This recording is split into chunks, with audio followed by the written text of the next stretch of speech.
All right, shalom, and welcome to another new moon celebration that Yahweh has enjoined unto us.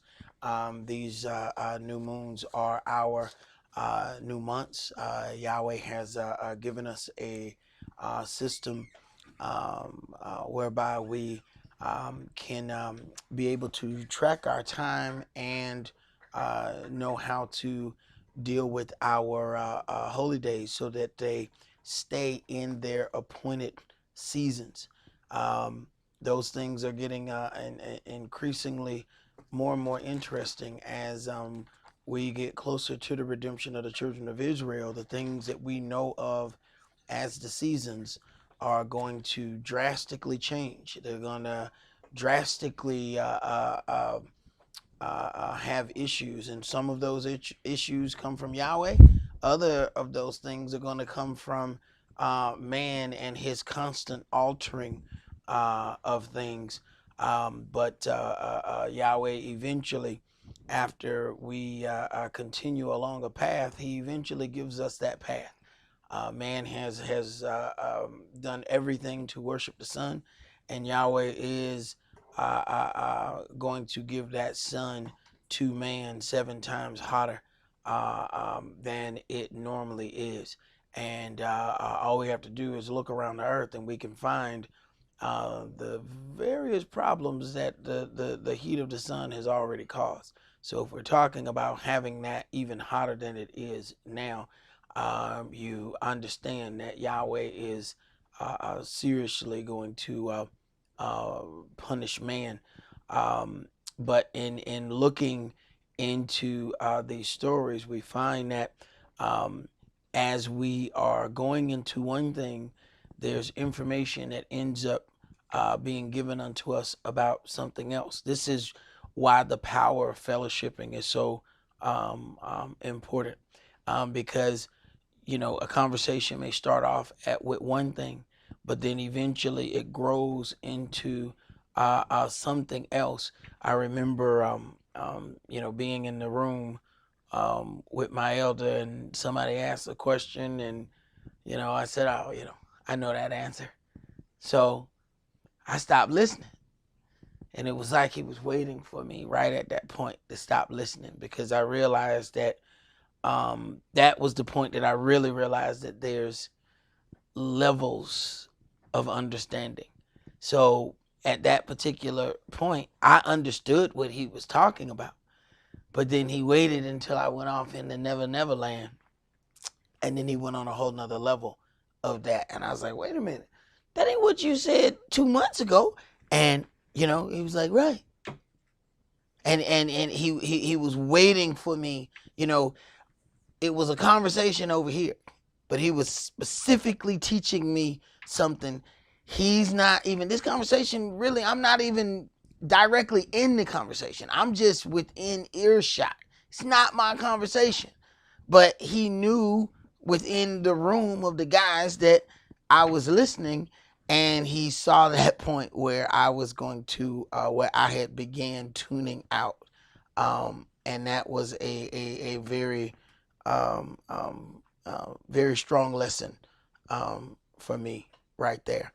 We're going to begin tonight in Matthew chapter 22, and we're going to read verses 23 through 33. See, a lot of times we do not take advantage of the things that we have. We have so many members that are spread across the country and a few out of the country. And when we look up to Bible study or something like that, you'll find that the people who are the farthest from us are the ones that are most of the times the most dedicated in doing all of those things. Sometimes because we are close, we take those things for granted and think that it will always be available. And we're going to be the ones in this general vicinity. You're going to find that they're going to be the most hurt ones when some things go down. See, the people on the internet, those people have already gotten accustomed to certain things. And while they have gotten accustomed to things, we kind of keep, just taking it for granted. Oh, we'll talk about that later because, I got plenty of time to talk about it. And then one day that time runs out. My elder used to say, what you're going to do one day when you get ready to come to that door and the door locked. And we just looked at him like, what you talking about? But as things start to progress and change, we start to see that things are definitely have the possibility of changing very, very quickly. Matthew chapter 22, and let's start that at verse 23. The same day came to him the Sadducees, which say that there is no resurrection, and asked him. Now, the real topic of the conversation is about resurrection, and they don't believe in it. You have some people who have some issues with resurrection. So when we're talking about all the various doctrines of the children of Israel, it was not lost during Yeshua's time. It was not lost during any of our forefathers' time. They had the same issues that we have today. They have other groups who teach other things, and they're very aggressive with their teaching of the other things. Yeshua went through the same stuff. Go ahead. Saying, Master, Moshe said, if a man die, having no children, his brother shall marry his wife and raise up seed unto his brother. Now, this thing is about resurrection. They're going to go into the law of Moshe to try and disprove resurrection. So this is how, just being within earshot of a conversation like this, you are now learning a multifaceted thing here, because you're getting the situation of resurrection, but you're also getting the background of some other things in the process of the question about resurrection. Now, what if in the beginning of this question you say, "Oh, I know all about resurrection," and start walking off? The question, the answer don't stay in resurrection. It's growing into other things to prove resurrection.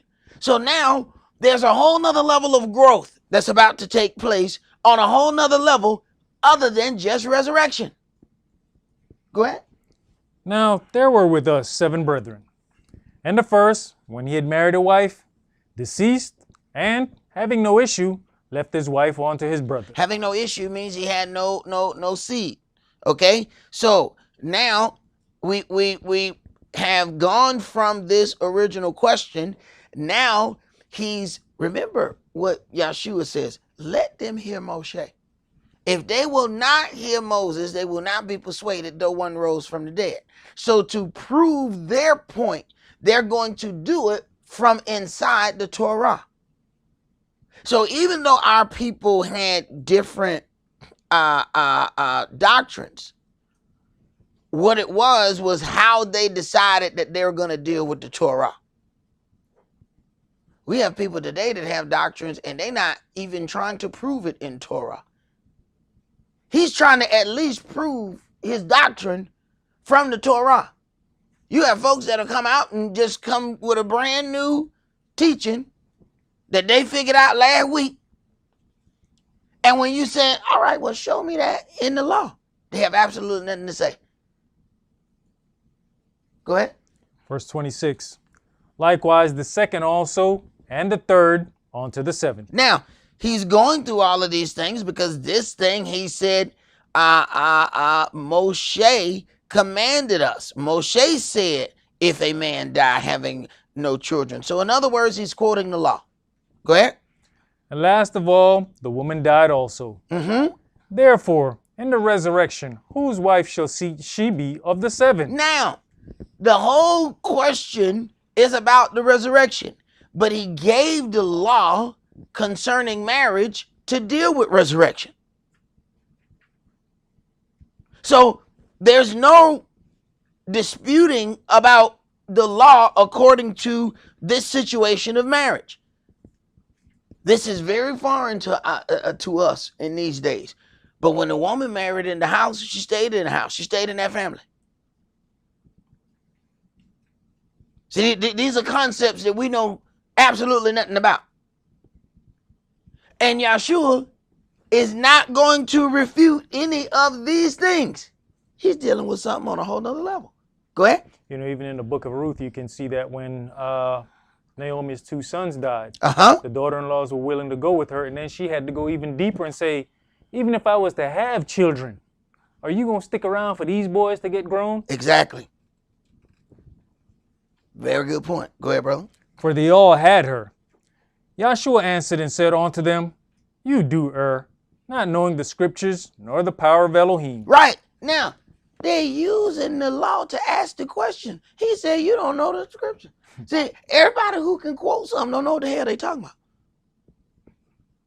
Now, they just quoted that accurately. He said, you don't know the scripture. Well, I just said what that was right there, that Moshe. Exodus, Deuteronomy, somewhere in there. Right. He said, you don't know what you're talking about. You're applying this wrong. Go ahead.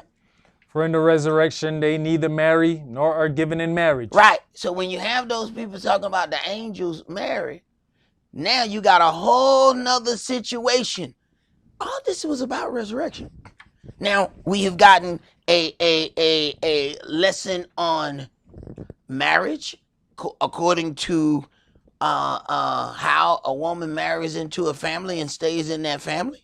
We now have a situation now concerning the angels, all because somebody questioned resurrection. Now, everybody in earshot has grown on several levels just by sitting there. That's it. They ain't asked no question. They just sitting there listening. Oh, really? Wow. That's it. Go ahead. But are as the angels of Elohim in heaven. But as touching the resurrection of the dead, have you not read that which was spoken unto you by Elohim? So when somebody come and tell you that the angels made it with women and gave birth to certain things, then you can go back to your conversation that you overheard from Yahshua and say, according to what Yahshua say, you a lie. Say, well, I read it in the book of Enoch and in the Jubilees, the women and the angel. Well, you's a lie, and you can jubilee that right on the hell up out of here, because Yahshua said something different, and I'm going to deal with what Yahshua said. Go ahead. Saying, I am the Elohim of Abraham, and the El of Esaac, and the El of Jacob. Elohim is not the Elohim of the dead, but of the living. And when the multitude heard this, they were astonished at his doctrine. And when the multitude heard this, they were astonished at his doctrine. Because just in this little situation, there were several levels of spiritual growth. But that also leads us into some things that we need to get some further reading on. Let's go to Romans chapter 7.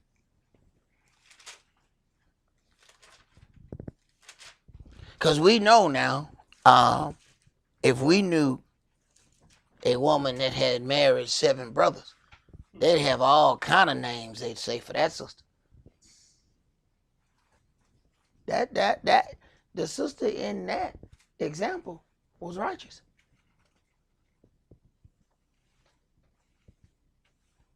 But the things that would be said about that sister in this day and time. Romans chapter 7, let's read verses 1 through 3. Know you not, brethren, for I speak to them that know the law, how that the law has dominion over a man as long as he lives. For the woman which has an husband is bound by the law to her husband so long as he lives. As long as he lives, she is bound to her husband. There used to be marriage certificates that said, till death do you part, and there wasn't no more question about it. But see, nowadays you can get a divorce for anything. I like blue, she like red. They say, oh, that's irreconcilable. You can't reconcile that. It's blue and red.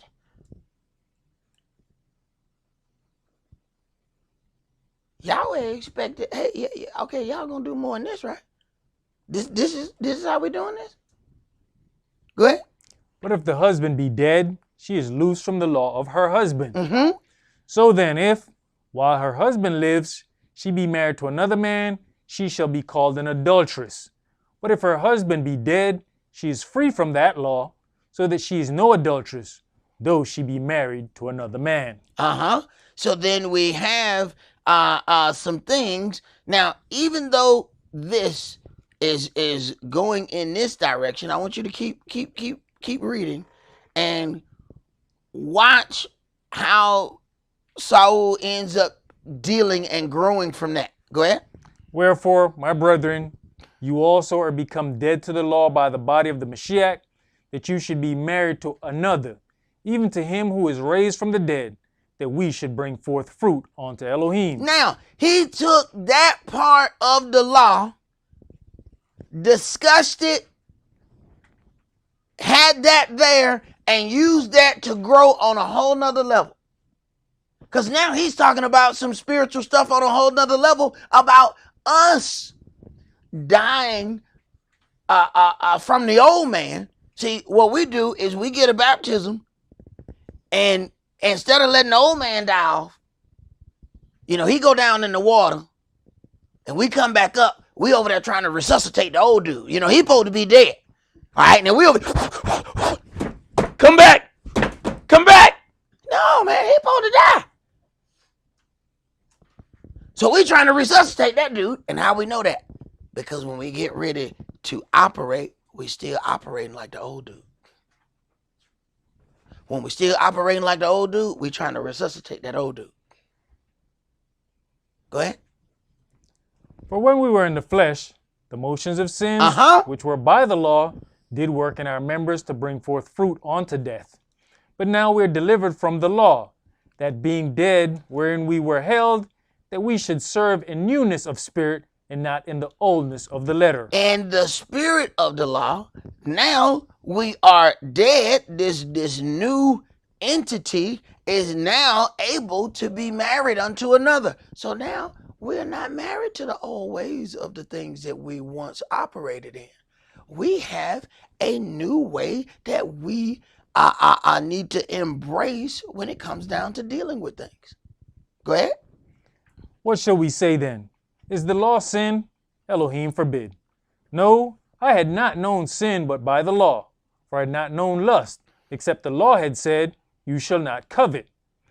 But sin, taken occasion by the commandment, wrought in me all manner of concupence. For without the law, sin was dead. Now it says, I had not known lust, except the law had said, thou shalt not covet. We look at lust in a very singular fashion, but lust is merely the desire for something that is not in a righteous manner. We could lust after cars. You can lust after money. You can lust after a man or a woman. There are a whole lot of things that you can lust after, and we like to put lust in one category. Lust falls in a whole lot of categories, and this is what helps us, because he says, I had not known lust, except it said, you should not covet. We can covet something in a minute. Somebody walk up with a new something, and we automatically sizing it on. What size is that? Oh my goodness, that looks like it would fit me. How are you coveting this person? That's the beginning part of coveting. You have like tried their outfit on in your mind. You're coveting. You are lusting after something that clearly belongs to somebody else. It is on their body. Go ahead. Verse 9.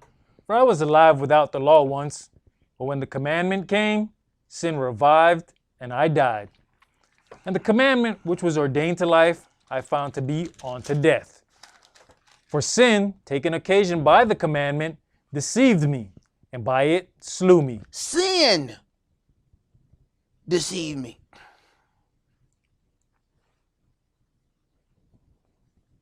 Go ahead. Wherefore the law is holy, and the commandment holy, and just, and good. Was then that which is good made death unto me? Elohim forbid. But sin, that it might appear sin, working death in me by that which is good, that sin by the commandment might become exceeding sinful. For we know that the law is spiritual, but I am carnal, sold under sin. The first thing we need to do is know our own limitations. Even a great man realizes, hey, I got limitations. See, that's a adolescent mind that believe that, you know, you can get into anything and not be affected. See, when you're young, you got that S on your chest, you jump out of a moving car. You get a little older, you need to see that park, you need to see the emergency brake, you need to see the keys come out the ignition before you move. Because you know one thing, you jump out of that moving car after you get of age, hey man, there's stuff that you don't even know you got that's gonna hurt. When you're young, you can get hurt, bounce right back up. Realize next week, you know, I think I hurt something back here.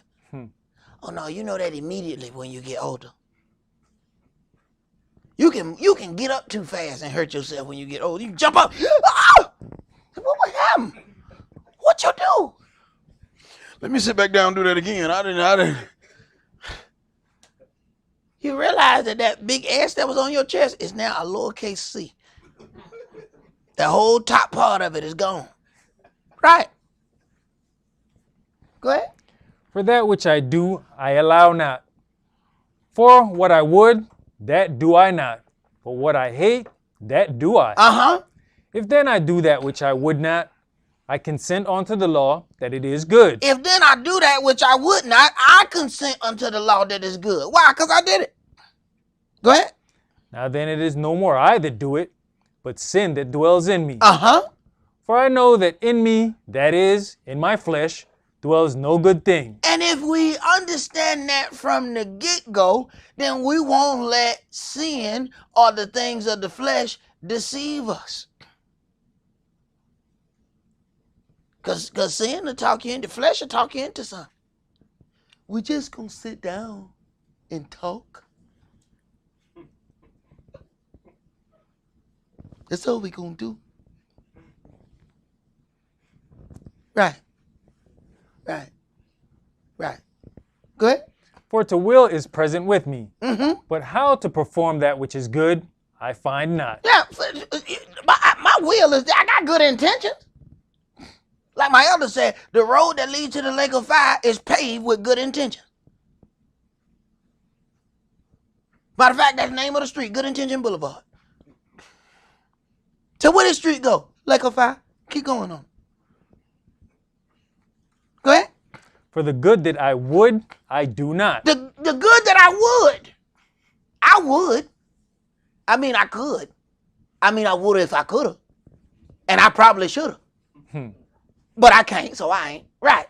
Go ahead. But the evil which I would not, there we go. that I do. Go ahead. Now if I do that I would not, it is no more I that do it, but sin that dwells in me. The devil made me do it. Go ahead. I find then a law. Now, this is how you work on yourself. What we do, when something happens, we go the opposite direction. They'll go right at it. Go ahead. I find then a law that when I would do good, evil is present with me. Right. If I got a problem with wandering eyes, I'm going to go right in there and find that stuff where it tells me you need to keep your eyes in your head, boy. I ain't going to shy away from it because that's the stuff I need to be reading. Matter of fact, I might need to read that 3-4 times a day. I find myself looking at something that don't belong to me. I need to go read. Thou shalt not covet. Thou shalt not covet. I said, brother, why you keep reading thou shalt not covet? Because a brother came in here with something and I liked it. So I got to work on myself. But I'm going to go right at it. I ain't going to go around it. I got to go right at it. Go ahead. For I delight in the law of Elohim after the inward man. I delight in the law of Elohim, and if I delight in the law of Elohim, I'm going to go right at it and let it work on me. It might be a little uncomfortable when I first go at it, but I'll be all right. Don't nobody know I'm dealing with me but me. Go ahead. But I see another law in my members, warring against the law of my mind, and bringing me into captivity to the law of sin which is in my members. Right. If I keep her, is it sin? I got a song to say that, by the way. Some people understood that right away, others didn't. Right. That was me dealing with myself. But I guess everybody knew when I recorded it. Go ahead, bro. O wretched man that I am. Oh, wretched man that I am. Are we bold enough to be able to deal with it like that? See? We can deal with, oh, wretched man, Kish is. Wait a minute. Are we bold enough to look in the mirror and say, I can't believe you did that? Right. Real easy to say, talk about that other dude, though. Now, this self-check. Go ahead. Who shall deliver me from the body of this death? I thank Elohim through Yahshua HaMashiach, our Adonai. So then with the mind, I myself serve the law of Elohim, but with the flesh, the law of sin. Right. You have a situation whereby even the greatest men had issues that they had to overcome. And if it was there for, you talking about brothers who, if they wore clothes, they was able to cut part of the clothes and heal people with pieces of the garment that brother wore. But yet that brother still had issues of his own. Let's go to Yohanan chapter 4. John chapter 4. And let's read verses 7 through 19. You know, even with those issues, we can hear him explaining it, and he's not talking to himself. He's letting out his experiences, his shortcomings, so other people can learn from those experiences. But you'll have people who have issues and they say, oh, I'm going to work on myself. If you have no foundation, what are you going to work on yourself with? When you don't have any tools, it's like working on your engine with your kids' play school wrenches. You ain't never going to get that oil filter off. I can tell you that, because that's not what that was designed for. Go ahead. Yohanan chapter 4 and verse 7. There comes a woman of Samaria to draw water. Yahshua says unto her, give me to drink. For his disciples were gone away unto the city to buy meat. Then saith the woman of Samaria unto him, how is it that you, being a Yehudi, ask drink of me, which am a woman of Samaria? For the Yehudis have no dealings with the Samaritans. Check that out. This is one house of Israel, and the northern kingdom has no dealing with the southern kingdom. There's a real problem when the house is divided. When there's a divided house, you can go ahead and schedule the fall. This house is divided. She said the Jews have no dealings with our people. That's the northern kingdom saying we have no dealings with the southern kingdom. But all of them are within the tribes of Israel. Go ahead.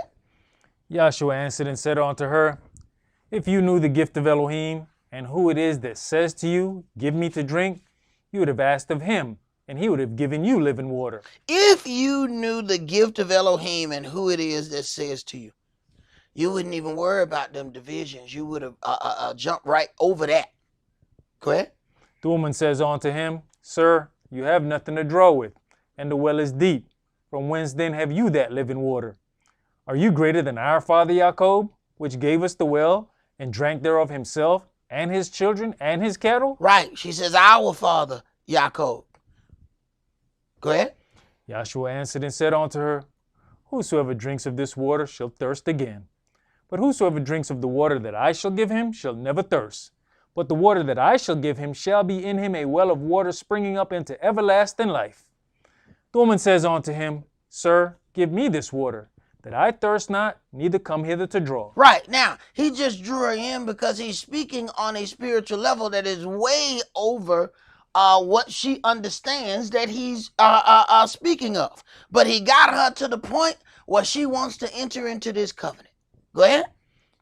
Yahshua says unto her, Go call your husband and come hither. Right. So now he is referencing the law of Moshe. Because according to the law of Moshe, the husband has the right to disannul a vow that his wife make on the day that he hears it. Now, understand, listen to that. On the day that he hears it. The law does not give men the power who decide that they're going to be a man next week. Yeah, I heard what my wife did. I'm going to be manly as hell next Saturday. But then you hear it 5 minutes ago. Yeah, but I don't feel real manly right now. You know what I'm saying? But next Saturday, boy, I'm going to be a man then. Hell yeah. Right. No. No. According to that law, when he hears it, he has an opportunity to deal with it right then. So, Yahshua has led this up to a certain point. Go call your husband. Now, a whole nother level of conversation starts. Once again, starts on one level, goes to a whole nother level. Go ahead. The woman answered and said, I have no husband.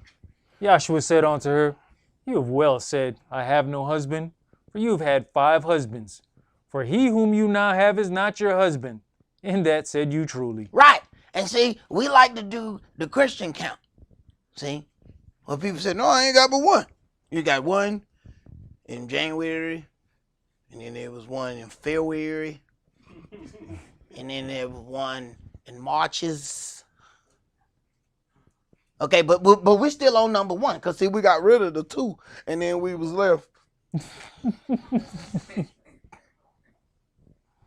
Read. The woman says unto him, Sir, I perceive that you're a prophet. All right. See, anytime you tell anybody they sleep number, you are a prophet. You guess that number, you got to be blessed of God. I ain't told nobody that number, Jack. Go ahead. Our fathers worshipped in this mountain, and you say that in Jerusalem is the place where men ought to worship. Yahshua says unto her, Woman, believe me, the hour comes when you shall neither in this mountain nor yet at Jerusalem worship the Father. You worship you know not what. We know what we worship, for salvation is of the Yehudis. Right, and do we understand that? Do we know that? Do we know that salvation comes out of Yehuda? Do we understand that? Let's go to Deuteronomy chapter 24.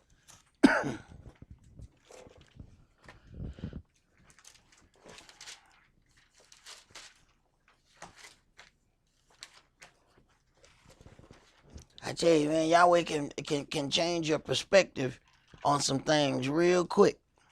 You know, I always felt like I appreciated the things that he gave me once I got in his word. But I tell you what, I've been working all day today. Hey, man, I appreciate coming in here on a totally different level, boy. When you got to work a little bit harder than you accustomed to. He has a way to change changing your perspective on some things. Deuteronomy chapter 24, and let's read verses 1 through 5.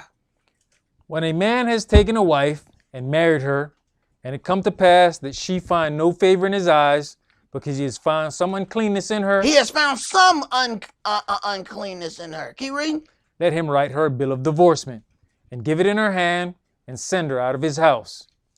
And when she's departed out of his house, she may go and be another man's wife. And if the latter husband hate her. Now, this is very interesting, because when you get right down to the law concerning divorce in the Old Testament, it's actually lighter than the writing of divorce in the New Testament. And when you go into the situation of how Christianity has dealt with things, they are completely against the Old Testament. But when you read it, they actually deal with marriage and divorce according to the Old Testament, not the New. Go ahead. And if the latter husband hate her, and write her a bill of divorcement, and give it in her hand, and sends her out of his house, or if the latter husband die, which took her to be his wife, her former husband, which sent her away, may not take her again to be his wife, after that she is defiled, for that is abomination before Yah. And you shall not cause the land to sin. Stop. You cause the land to sin. See, we ain't thinking about no land. See, I mean, we thinking about a garden we want to plow in or something like that, but we're not thinking about the whole land in general. Oh, now you cause the whole land in general to sin because what you wanted to do. We ain't thinking like that. Because remember, when it says execute righteous judgment, it says so you can put evil out of the land. You wasn't just stoning those people to be stoning those people. You were stoning those people because they shed blood in the land. Then you got to shed their blood in the land to cleanse the land. See, there's certain things we need to understand. Yahweh just not having no rock fest. Go and get some rocks and throw it at them. We don't like what they did. We gonna throw these rocks today. That's not what that's about. That's about cleansing the land. And if you leave it there, the land is completely defiled until the blood of the person who defiled the land is shed in that same land. Why do you think he inviting all the nations down to the valley? No, come on down here. We need to talk. All y'all that helped spread my heritage all around the earth, all of y'all that helped part my land and got money for every last one of y'all, come on. Because I need y'all blood to cleanse the earth. I can't cleanse the earth without y'all blood. You can't just get any blood. No, I need specific blood. Go ahead. Even in this situation, people, we hate people, well, you're not in the land. How you we defiling the land? But you got to think and be mindful of your deeds, because you're still defiling the people of the congregation. You're defiling the little children around that seen your actions. You're defiling other members who might not yet have a strong foundation. You're still defiling the land. Hey, you got your own land. You go to sleep at night, though. What, did you float now? How the hell you went to sleep last night? Cloud 9. You know what I'm saying? Okay, go ahead. Which Yahweh your Elohim gives you for an inheritance. When a man has taken a new wife, he shall not go out to war, neither shall he be charged with any business. He shall not be charged with any business. Go ahead. But he shall be free at home 1 year, and shall cheer up his wife which he has taken. Right. Do we consider any of that? See, when you get in the situation and sister know the words, you're like, well, hey, you need to come over here and chill, sister. I don't feel very cheery right now. Okay. Let's go to our Exodus chapter 21.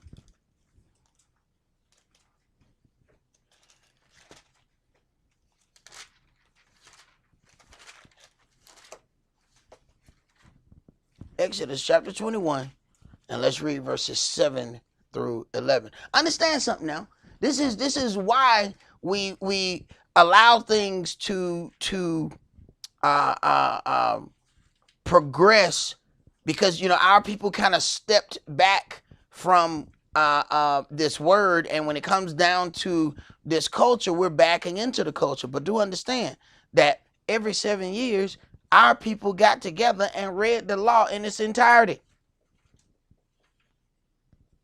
So understand what happens when a man gets grown. He is 20 years old. He is able to go to war. He is now, beside everything else, He should have already, he should be on his third time hearing this law. Regardless of all the other holy days and all the other things that he's gone through within our culture. Once you get to be a man, Yahweh expects certain things. All right.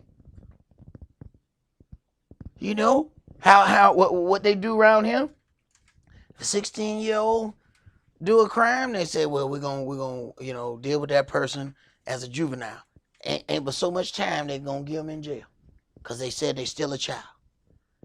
Until those deeds get to be very man-like in nature, say no. We're gonna charge you as an adult. You're not going to kiddie court. You're going to man court. You did some real man deeds. It's time to go to man court. And man court carries man sentences. Go ahead. Exodus chapter 21 and verse 7. And if a man sell his daughter to be a maidservant, she shall not go out as the men servants do. If she please not her master, who has betrothed her to himself, then shall he let her be redeemed. To sell her unto a strange nation, he shall not have no power. Seeing he has dealt deceitfully with her. So how we deal with something really does mean something. Yahweh says, you have blasphemed the holy name of Yahweh, your Elohim. Why? Whenever you went somewhere and they said, these are the children of Israel. My elder used to say the night has a million eyes. So, we get in the darkest corner we can find, and we do the darkest deed, and there's one eye over there. Did you just see what I just seen? Now, what are they now going to have to say about Yahweh once they saw that deed? Now, Yahweh's holy name just got blasphemed because they attributed that to him, not to you. Go ahead. Verse 9. And if he have betrothed her unto his son, he shall deal with her after the manner of daughters. If he take him another wife, her food, her raiment, and her duty of marriage shall he not diminish. Right. These are all the things that we need to understand. If he take him another wife, her food, her raiment, you can't snatch a sandwich out of one mouth to put it in another mouth because you decided I like her too.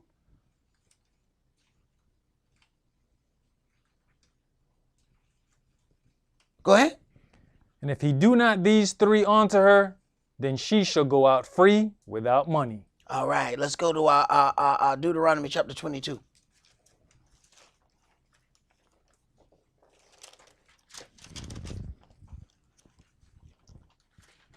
So keep in mind now, the beginning of all of this is a question about resurrection.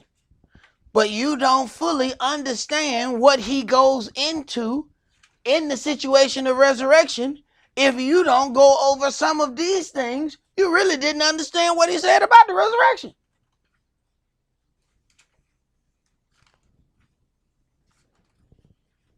Deuteronomy 22. And let's read verses 13 through 30.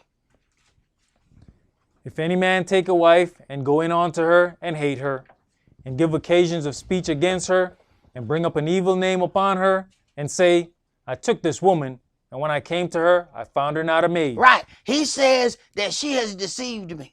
There was some deception in how we got together. So what? Why he say it was deception? She told me she was a maid. Was a maid, a virgin. She told me she was untouched. When I got with her, I found fingerprints. Go ahead, bro. Then shall the father of the damsel, verse 15, then shall the father of the damsel and her mother take and bring forth the tokens of the damsel's virginity. She said, I got papers over here. You see this here? This the seal. I got the seal when this was open. Them lies you telling about my daughter. Go ahead. unto the elders of the city in the gate. And the damsel's father shall say unto the elders, I gave my daughter unto this man to wife, and he hates her. And lo, he has given occasions of speech against her, saying, I found not your daughter a maid, and yet these are the tokens of my daughter's virginity. Right. So when men are watching after their daughters and people say, you watching your daughter too hard. Wait, hold, what you got?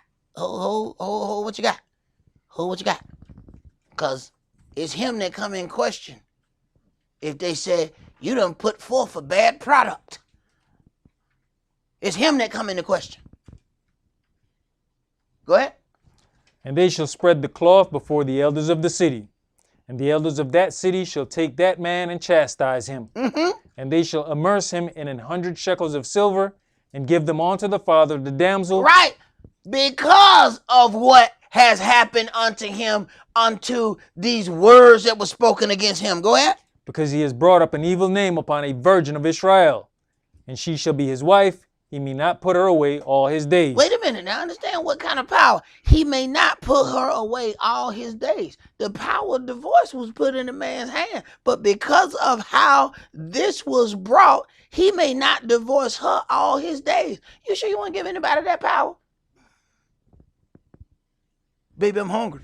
Well, I advise you to go get you something to eat then. Because you can't divorce me.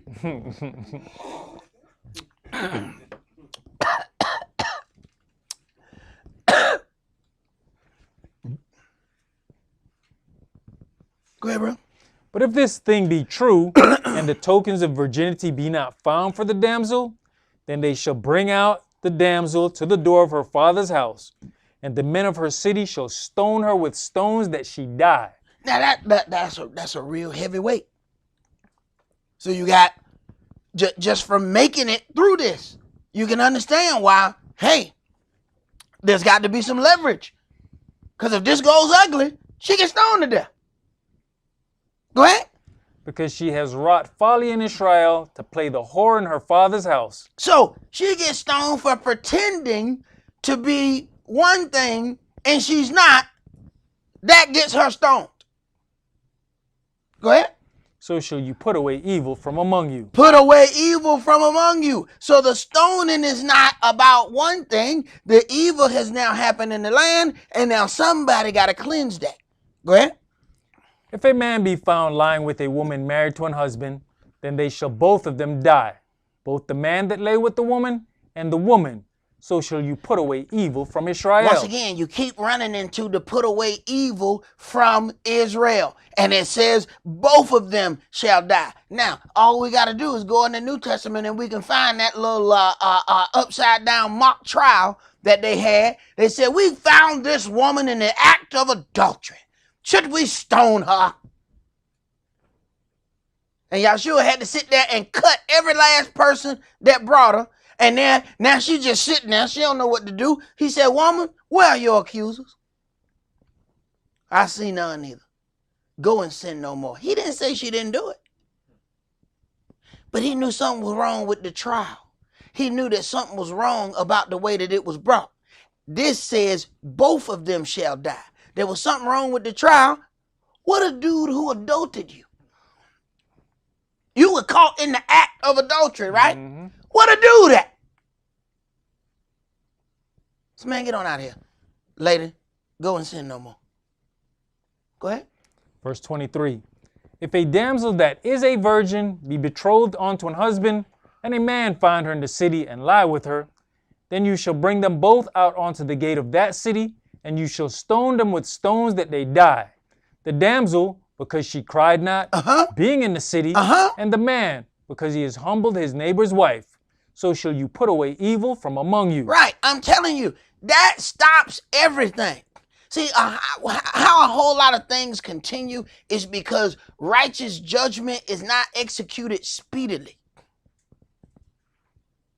When somebody steals something and their hand get cut off, I promise you, everybody else who's thinking about stealing looks at her hand And say, you know what? Let me put this hand in my pocket. That makes you think. See? When you witness a stoning, because somebody decided they wanted something that they shouldn't have wanted. Every time you think, you know what, do you remember that rock hitting James' flesh? Yes, I do. Never mind. Forget that, what I was thinking about. Let me go cut the grass or something. Go ahead. And you know, the thing about it is, like you said, it makes both parties accountable. Uh-huh. So that woman can't just say, well, he seduced me. Uh-huh. No, you dying too. Right. Well, it says y'all in the city. We in the city. Somebody should have heard you, right? Mm-hmm. You know, we right amongst each other. So if somebody took something, somebody should have heard a holler. See, this law is how we know it's some twisted stuff when some rich young ball player supposedly rape a woman and it's 4 o'clock in the morning in his hotel room. What was y'all doing up there? Playing Uno? Now y'all wasn't playing Uno, y'all were playing That's something different. That's a totally different game. Go ahead, bro. But if a man find a betrothed damsel in the field, and the man force her and lie with her, then the man only that lay with her shall die. Right, because it's automatically assumed, hey, y'all was out, even if she would have screamed. Wouldn't nobody heard y'all fall out. Go ahead. But unto the damsel you shall do nothing. There is in the damsel no sin worthy of death. For as when a man rise against his neighbor and slays him, even so is this matter. For he found her in the field, and the betrothed damsel cried, and there was none to save her. If a man find a damsel that is a virgin, which is not betrothed, and lay hold on her, and lie with her, and they be found, then the man that lay with her shall give unto the damsel's father 50 shekels of silver. Right. So showing up just saying I'm in love, that ain't gonna work. I'm glad you in love. Where your sheep and goats at? Go ahead. And she shall be his wife, because he has humbled her. Listen. He may not put her away all his days. Once again, there are certain things based on how we dealt with it that then limits how things happen after that. See? Go ahead. A man shall not take his father's wife, nor discover his father's skirt. All right, but let us hear the conclusion of this matter. Let's go to Genesis chapter 38.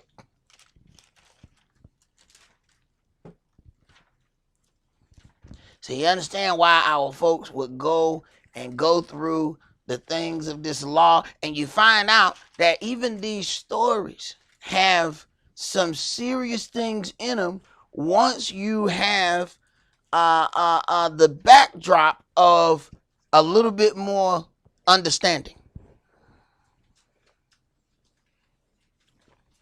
When we even think about, there's so much prophecy contained in Genesis, it's absolutely frightening. This is before any law is given, and they operating all on the principles of Moshe before they even understand what they are. Genesis 38, and let's read verses 1 through 26. And it came to pass at that time that Yehudah went down from his brethren and turned into a certain Adulamite whose name was Hira. And Yehudah saw there a daughter of a certain Canaanite whose name was Shua. And he took her and went in unto her. And she conceived and bare a son, and she called his name And she conceived again and bare a son, and she called his name Onan. And she yet again conceived and bare a son, and called his name Shelah. And he was at Chizeb when she bare him. And Yehudah took a wife for his firstborn, whose name was Tamar. And Yehudah's firstborn, was wicked in the sight of Yah. Now, he was wicked in the sight of Yah. Go ahead. And Yahweh slew him. Okay. And Yehudah said unto Onan, go in unto your brother's wife and marry her. Right. Wait a minute. The very same concept that Yahshua dealt with in the New Testament, but before the law, that concept is right here in Genesis. Go ahead. And raise up seed to your brother. And Onan knew that the seed should not be his, And it came to pass, when he went in unto his brother's wife, that he spilled it on the ground, lest that he should give seed to his brother. Now, you got a whole teaching that people say if you spill seed on the ground, you're going to die. That is not the concept here. He was only with the woman to raise up seed unto his brother. So he did the deed, but then withheld the seed. That in itself was what was wicked. See, people will say that and not understand the whole situation there. Go ahead. And the thing which he did displeased Yahweh, wherefore he slew him also. So now you know Judah got some things going on now, because he said, look, 2 of my boys done died, dealing around with this Tamar. Them your boys dealing. But you know us, we got to find somebody to put that on. See, this was her. See, she must be an omen or something. Go ahead.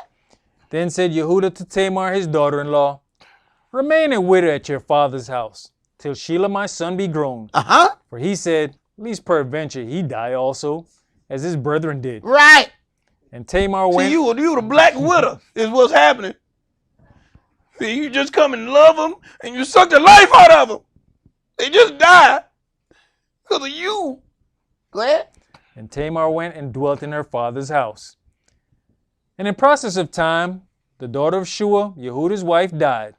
And Yehudah was comforted, and went up unto his sheep shearers to Timnath, he and his friend Hira the Adullamite. Now, so Yehudah's wife has died, and now he looking for, a little bit of comfort. Go ahead. And it was told Tamar, saying, behold, your father-in-law goes up to Timnath to shear his sheep. See, that's one thing about a woman. You're gonna find out they keep their ear to the ground. See, she got her ear to the streets. See, the word is, your father-in-law, he about to go play. She said, say he is.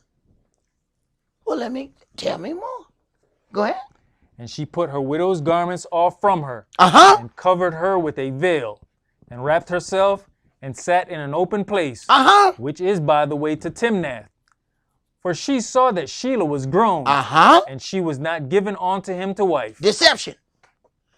He said, go sit at your father's house and wait. She waited. The boy done grew up. But he ain't brought them together. But now he's seeking for a little comfort because something done happened to him. She said, okay, I got this. Go ahead. When Yehudah saw her, he thought her to be an harlot, because she had covered her face. And he turned unto her by the way, and said, go to, I pray you, let me come in unto you. For he knew not that she was his daughter-in-law. And she said, what will you give me, that you may come in unto me? Yeah, they negotiating the price. It's negotiation. Go ahead. And he said, I will send you a kid from the flock. And she said, will you give me a pledge till you send it? And he said, now, that's a wise sister here. This sister been around the block right here. See, I need you to understand. And he said, I will send you a kid from the flock. She don't want no kid from the flock. But see, she going through the process of negotiation. Okay? All right? And then she said, will you give me a pledge? This is what she really want. But she didn't say what she wanted right off the rip. All right? She negotiating. All right? Shrewd businesswoman. Go ahead, bro. what pledge shall I give you? And she said, your signet and your bracelet and your staff that is in your hand. Now, if she had went and asked that before, he would have been like, what kind of old sick, twisted woman are you? But she had to act like she wanted that goat. She didn't really want that goat because you can't prove, is this your goat? You know, no, man. You can't prove nothing. But I tell you what, if I get your ring and I get your staff, I can prove this stuff belong to you. Go ahead. And he gave it her and came in unto her, and she conceived by him. And she arose and went away. Now, she is now conceived by her father-in-law. Said, oh my God, this is absolutely wicked. One deception brings on another deception. Go ahead. And laid by her veil from her, and put on the garments of her widowhood. And Yehuda sent the kid by the hand of his friend the Adullamite to receive his pledge from the woman's hand, but he found her not. Because he think he finna get back his stuff. See, he think he finna get back his ring, his staff. You ain't getting this stuff back right here. This is my get out of the stoning card right here. See, this is gonna keep me alive. Go ahead. Then he asked the men of that place, saying, Where's the harlot that was openly in the wayside? And they said, There was no harlot in this place. Hey, what you talking about? Ain't no harlot there. Sure she was. She was here. Right. Go ahead. And he returned to Yehuda and said, I cannot find her. And also the men of that place said that there was no harlot in this place. And Yehuda said, Let her take it to her, lest we be shamed. Behold, I sent this kid, and you have not found her. And it came to pass about 3 months after that it was told Yehuda, saying, Tamar, your daughter-in-law, has played the harlot. She has played the harlot. Now, they don't know she really did play the harlot. She pretended to be a harlot. But because now she's pregnant, after she has waited all this time for him to bring the younger son, she really did play the harlot. She pretended. But they mean something else when they say play the harlot. Go ahead. And also, behold, she is with child by whoredom. Oh, she's with child by whoredom. Shame on her. Go ahead. And Yehuda said, Bring her forth, and let her be burnt. Oh, this is Yehuda. Oh man.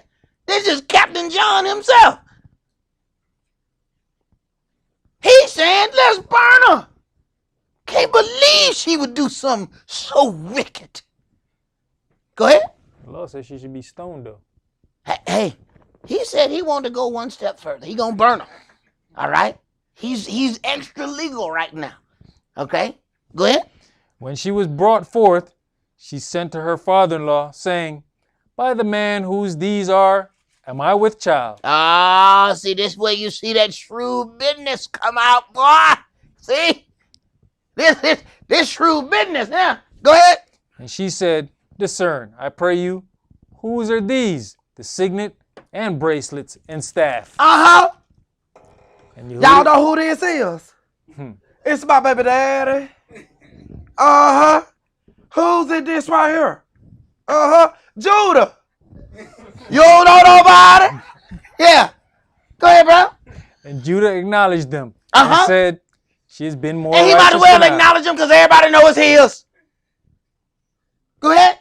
And Yehuda acknowledged them and said, She has been more righteous than I. She has been more righteous than I. But look, she had to operate in deception to even then be damn near put on trial to be burnt, not stoned, as my brother pointed out.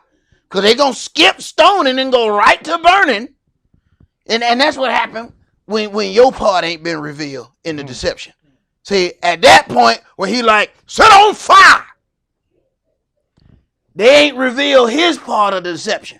Once it's revealed his part of it, She has been more righteous than I. right. Go ahead, bro. Because that I gave her not to Shelah my son. And he know exactly what his deception was.